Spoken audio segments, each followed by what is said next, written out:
Good morning, everybody. Hopefully you're finding the home learning accessible and you're making good progress. We're now at the point, and I know some of you will be relieved to hear this, where we've done the whole of Theme 2. What we now need to do is to make sure that we are starting to think about second year content.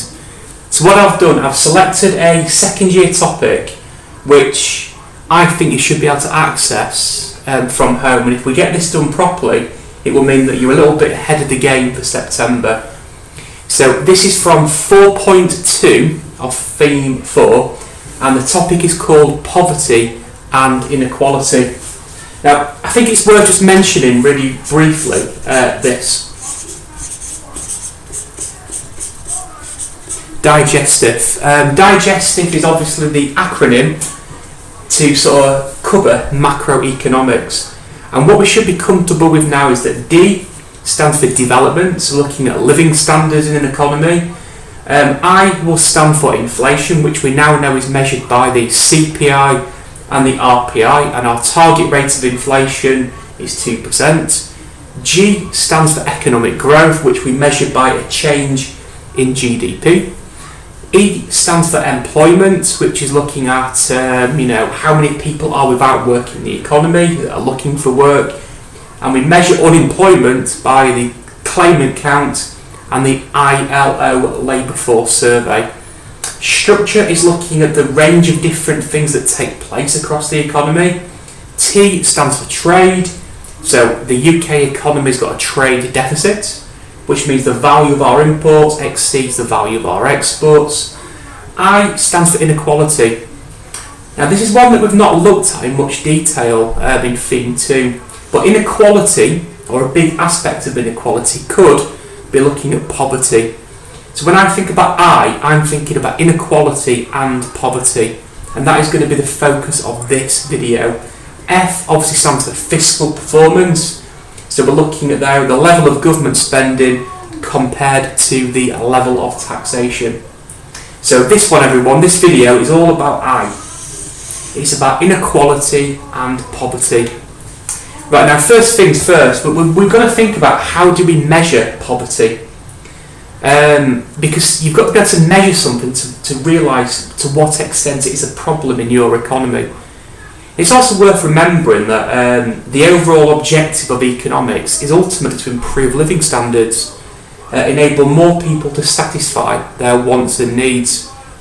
So poverty, if it exists, and it does exist everywhere unfortunately, will mean that a certain section of people in your economy are unable to access needs and wants. So it's a problem, because it means that ultimately economies are not probably doing their jobs properly.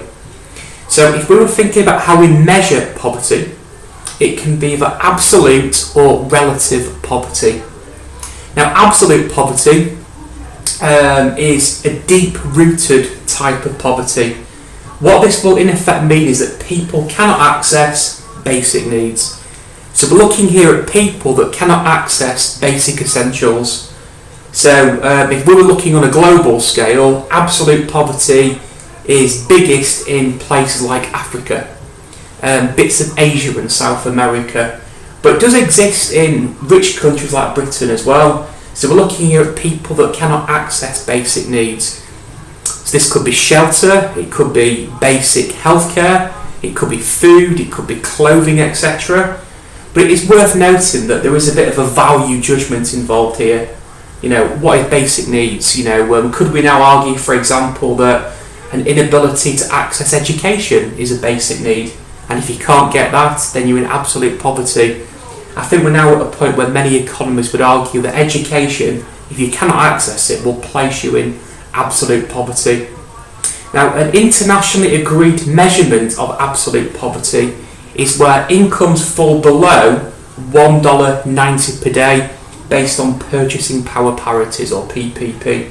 So when we take into account cost of living and exchange rates, if people earn less than $1.90 per day, then they would fall into absolute poverty.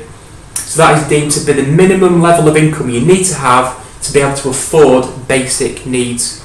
So this is people who cannot even afford to live adequately. So access to food, shelter, healthcare, etc. And wherever you go in the world, that definition stays exactly the same. So we're looking at real extreme poverty. Now, relative poverty will vary from country to country.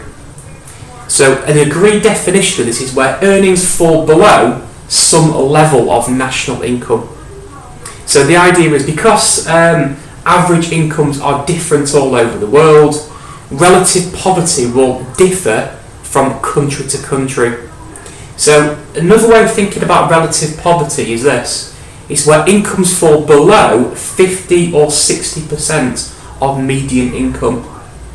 Quite often in the UK what we say is this, that if people earn less than 60% of what the middle person earns in the economy, then they would be in relative poverty. So what we do here, we line everyone up from highest income earner to lowest income earner. We then find the person slap bang in the middle, the median person. And then we say anyone who earns less than 60% of what that person earns will be in relative poverty. So in the UK at present, you are in relative poverty if you earn less than £217 per week. So what that would mean is that you will be excluded from some of the things that most people take for granted in that economy. So the idea would be that if incomes are higher in an economy, the money you've got to earn to be in relative poverty will be higher. So in the UK, if you earn less than £217 per week, then you are deemed to be in relative poverty. Now, relative poverty will obviously include people that are in absolute poverty, but it will also include people who are excluded from lots of things that people take for granted in our country. So this could be people that find themselves in fuel poverty, so where paying energy bills forms a large proportion of their money. So they're having to go without electricity or gas on the odd occasion, or they're having to ration food, or they cannot afford transport. You could even argue it will include people that cannot afford holidays or cars. Many people who are forced to rent rather than buy their own homes might be in relative poverty. So big difference everyone. Absolute poverty, you cannot afford your basic wants and needs. Relative poverty, well, it will include people who are in absolute poverty, but it will also include people whose income is deemed too low to prevent them from being able to afford basic wants that many people across our economy would take for granted. So less than £217 per week in Britain. Now when we look at relative poverty, we can break it up into primary and secondary. So primary would literally be where your income is too low. So this could be people who are in 0-hour contract jobs, or people who are having to rely on government welfare benefits. It could be people who are underemployed or in very, very low paid work ultimately. So if your income would fall below £217 per week, you would be in relative poverty. Now another cause of relative poverty though, and it's a growing problem in Britain, is secondary. And this could be people whose income on paper is high. So it's well above £217 per week. But we've got here people who have often misspent their money. So what you could argue is, you could have somebody who's on £350 per week, but they've got in their pocket the latest iPhone on a £60 a month contract. There could be people who have taken out huge loans to buy bigger TVs for their properties. It could be people who've got gambling addiction problems and have spent too much money, or people with alcohol or drug issues. That would mean that lots of their income is going towards paying for those luxury products. And what that will mean is because their money is going towards paying debt or buying alcohol or drugs, it means their money is not available to meet basic needs. So I know lots of people, for example, that will often go without a meal or will not pay their rent in order to keep their mobile phone or Sky contract going. So it's misspent money. Okay, so you've got there everyone, absolute against relative poverty. Now in the UK then, we do generally focus on relative poverty. So it's looking at people whose income is deemed too low to meet the life expectancies that most people would take for granted in our economy. And you've got here some of the main causes of poverty in the UK economy. So the really obvious one is it's linked to labour markets. If you're in a job where the wage that you're paid is below £217 per week, it would mean that you would be in relative poverty. Now, in the UK, we've got a growing what we call a flexible labour market, where it's becoming easier to hire and fire workers. And what that has led to is the growth of the gig economy. And these are people who are they're employed for very, very short amounts of time. So it could be delivery drivers who are waiting around, waiting for a job to come in. They complete that job and there's no guarantee of any other work. So it's people that are employed on a job-to-job basis. Well, that leads to a very unreliable income source. Some days you might earn very little, some days you might earn a good wage, but there's not a lot of stability there. Now, it's also worth noting underemployment in general. So this could be people on 0-hour contracts, stuck in part-time work, stuck in a job below their skill level. Well, that could lead to wage rates again being too low. So labour markets are a key cause of poverty in the UK. Now, on that theme as well, linked to labour markets, a really, really obvious source of poverty is unemployment. So people who are unable to find work.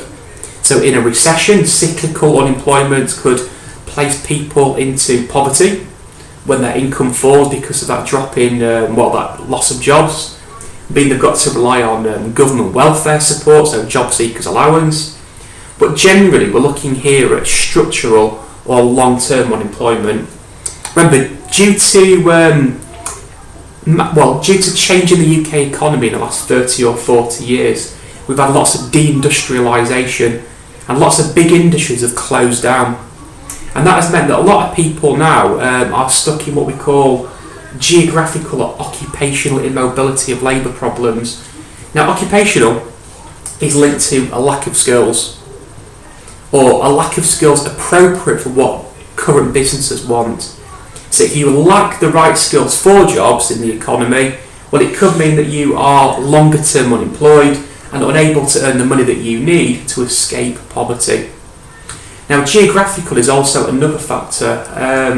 In the UK, we have the north-south divide, and what that will mean is that people generally in the north of England are unable to relocate to the south of England where better paid jobs might be available.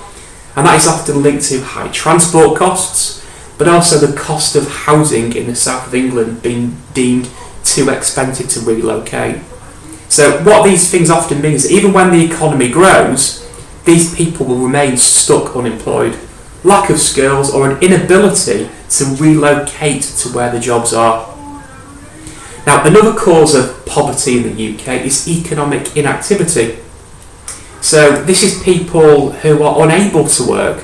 So people with disabilities, people with mental health or long-term sickness problems. They're having to survive on very low levels of government welfare support, so benefits. Quite often the welfare offered by the government will be below relative poverty rates, so below £217 per week. So these people will often find themselves for the bulk of their life stuck in relative poverty. Now, old age is another cause. When people have to retire or when they choose to retire, they have that drop in income and having to survive on old age pensions from the government if they haven't had the chance to invest in private pension schemes. So you do tend to find that the elderly are generally at high risk of poverty in the UK. But I think what I would say here is that one is falling. We have had a growth in pensions in recent years and support for pensioners. We now often talk about working families who are in poverty because the changes in the economy linked to these things here often mean that people in work are stuck in low paid jobs that is deemed an insufficient income to meet basic wants and needs. Other things though are regressive taxes. Now, a regressive tax is a tax which would take a larger proportion of a lower person's income than a higher person's income. So in the UK we have taxes which are deemed to be regressive, such as VAT, petrol duties, so fuel duties, taxes on alcohol and tobacco products. Now, because those taxes take a bigger proportion of low-income people's earnings, it often throws more people into relative or absolute poverty. Now, inheritance can be another problem. You would generally see that in any economy across the world, that when people accumulate lots of incomes and wealth, they can pass it on to their children. And that allows those people to access all the wants and needs that they need to prevent falling into poverty. Well, people from poorer backgrounds will often not have that inheritance opportunity. So they will not inherit the money from grandparents or parents in order to help them escape poverty. Now, a lot of these things are underpinned by education. Education allows people to gain more skills and become more productive. If people cannot access the right skills, well, it means they often are forced to accept low-paid work, or they often become unemployed or economically inactive. So education is a driving force behind poverty in any economy across the world. Now, linked to that one, it's also worth noting that family background and neighbourhood. The statistics show that people that come from poorer backgrounds, where mum and dad or family lack education, that will have a big bearing on the ability of children to escape poverty. So kids born into wealthier backgrounds with better schools and better neighbourhoods, less likelihood of single parent families or drug addiction problems, will often find they're able to escape or reduce their chances of poverty. People from poorer backgrounds, they often find it very difficult to escape a life of poverty. Your neighbourhood as well, you've got to think that generally lower income neighbourhoods will have higher problems with crime, drug problems, alcohol problems, poorer schools, and these things will again limit people's opportunities to escape poverty. Now, these things here are often sources of secondary relative poverty. People with alcohol or drug problems or gambling problems are likely to have high debt and a reduced ability to work, and that will make it very difficult for these people to escape poverty. So guys, you've got there the causes of poverty in the UK. Now, this one here, I'm not going to dwell on this for too long, because this is something that we will be looking at in a bit more detail in the next topic. If we were looking at absolute poverty, it's worth reminding you all, this is people who are earning less than $1.90 per day. So people that cannot afford basic essentials. Now, you've got here lots of different causes of absolute poverty. And this kind of explains why some economies have got very low incomes compared to richer economies that have got very high incomes. Now, you tend to find that some of the big causes are linked to these different ideas here. What I'll do, I'll start from the bottom and work my way up on these ones. First one, limited job opportunities. You tend to find in poor economies across the world, a lot of the jobs available are stuck in primary sector industries. So stuck in agriculture or mining or fishing industries. Well, these jobs tend to be very, very low paid jobs. They don't offer a lot of opportunity to gain skills and boost productivity to earn more money. Well, there's a lack of opportunity to prevent people from escaping very, very low paid jobs. You also tend to find that in poor economies across the world, with lots of absolute poverty, they have a large informal sector. So people are often stuck in very, very insecure jobs, again with no progression opportunities, but also because their work is informal, they're not paying taxes, and if governments can't access tax revenue, they're unable to provide education and healthcare and support for the people that live in their economy. Now, this one's a huge one, and again it's one that we will look at in more detail in the next few weeks. Absence of property rights. You tend to find that people in poor economies that, say for example, have farmed a particular piece of land for the last 100 years, they will have no proof they own that piece of land. Now, the problem is if you cannot prove that you own a piece of land or a particular building because that legal system is in place, it will mean that you cannot go to banks to access borrowing. and that will prevent you investing and expanding and growing your business or yourself. So that could often stop people accessing credit that they might need at some point in their lives. And the reason why is, in Britain, if I wanted a loan, I could use my property as collateral. I can prove I own my home through paperwork, and I can borrow against it. People in poor economies don't have that luxury. Now, it's also worth noting that people in poor economies also lack financial identity. They don't have a birth certificate, they don't have bank accounts. Well, that means they've got no credit history, and again, that makes it difficult for these people to be able to borrow money to help expand their businesses, buy better capital, pay for education, and again, it holds them back.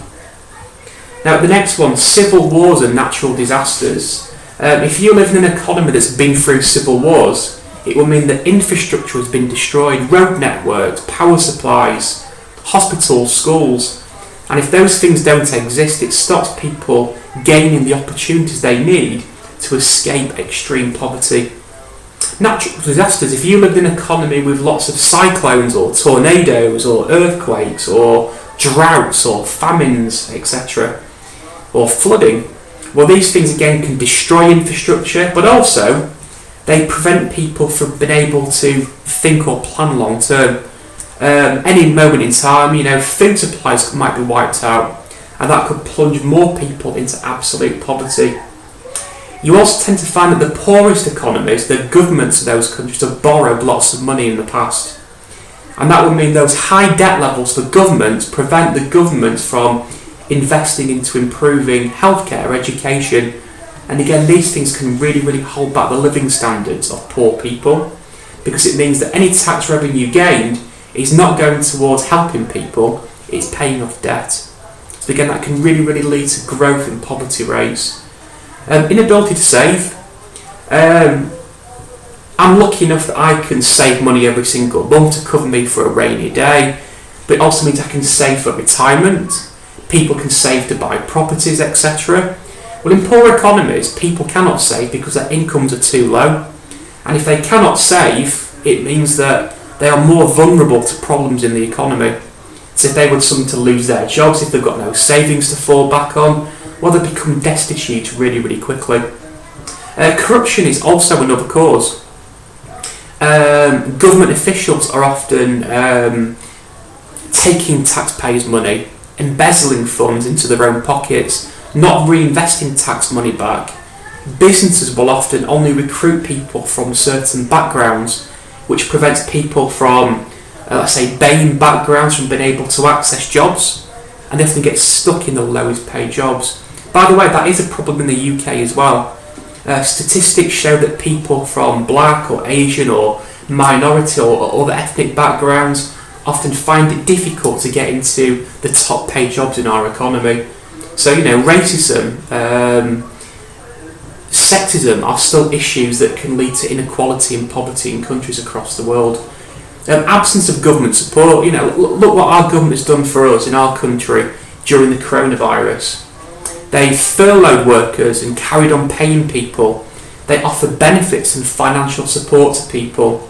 We have rules and regulations in place to protect people. Well, in the world's poorest economies, these things don't exist. And again, that can really, really hold back people's living standards.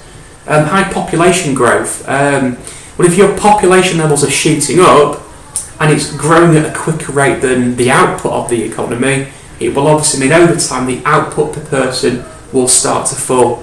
Now guys, it's worth reiterating this will be explored in far more detail in future weeks, but it's just something to be worth aware of for now. Right, now the last thing that I want to talk about in this video is some of the causes of changes in poverty, so absolute and poverty. Now the first thing, economic growth. It's a really, really common exam question. Will economic growth reduce poverty? Well, in theory it will.